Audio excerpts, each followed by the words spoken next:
School വിട്ട് വന്നപ്പോൾ നല്ല വിശപ്പ്, പിന്നെ ഒന്നും നോക്കിയില്ല, പാസ്ത ഉണ്ടാക്കാമെന്ന് വിചാരിച്ചു കേട്ടോ. അങ്ങനെ ഞാൻ ആദ്യത്തെ ടാസ്ക് നമ്മുടെ സവോള അരിയലാണ്. അതിൻ്റെ ഇടയിൽ എൻ്റെ കണ്ണിൽ നിന്ന് വെള്ളം വരുന്നതൊക്കെ നിങ്ങൾ കാണുന്നില്ലേ ഗൈസ്? എൻ്റെ കണ്ണ് ചോന്നും ഒരു പരിവായിണ്ട്. പക്ഷേ ഉണ്ടാക്കാതിരിക്കാൻ പറ്റില്ലല്ലോ, ഇനി എന്തായാലും ഉണ്ടാക്കിയേ പറ്റൂ. അതിനുശേഷം ഞാൻ വെളുത്തുള്ളി എടുത്തു.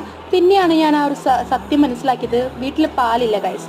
പിന്നെ ഞങ്ങൾ ഒന്നും നോക്കിയില്ല, കാടും മലയും താണ്ടി ഞങ്ങൾ പാല് വാങ്ങാൻ കടയിലേക്ക് പോവാണ് ഗൈസ്. എൻ്റെ അനിയനെയും ഞാനൊരു കൂട്ടിന് വേണ്ടി വിളിച്ചിട്ടുണ്ട്. പിന്നെ ആ വഴി കൂടെ പോണ സമയത്താണ് എന്നെ ഒരു പട്ടി നോക്കി കുറയ്ക്കുന്നു ഗൈസ്. പിന്നെ നല്ല ഭംഗിയുള്ള ആകാശം കാണുമ്പോൾ നമ്മൾ വെറുതെ വിടില്ല, ഞങ്ങൾ വീഡിയോ എടുത്ത് വയ്ക്കണം. അങ്ങനെ ഞങ്ങൾ കടയിലെത്തി. ലാസ്റ്റ് പാല് വാങ്ങിച്ചു. ഒരെണ്ണം വാങ്ങാൻ പോയത്, പക്ഷെ 3 വാങ്ങാൻ പറഞ്ഞു എൻ്റെ അമ്മ. അങ്ങനെ ഞങ്ങൾ അതൊക്കെ വാങ്ങിച്ചു വന്ന് പിന്നെ ബാക്കിയുള്ള പരിപാടികളാണ്.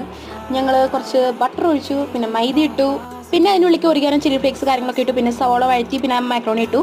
ഇത്രയുള്ള ഗൈസ് പരിപാടി. നമ്മുടെ മാക്രോണി സൂപ്പർ ആയിട്ടുണ്ട്. അപ്പോൾ ഇനി അടുത്ത വീട്ടിൽ കാണാം. ചാച്ചാ bye, love you so much.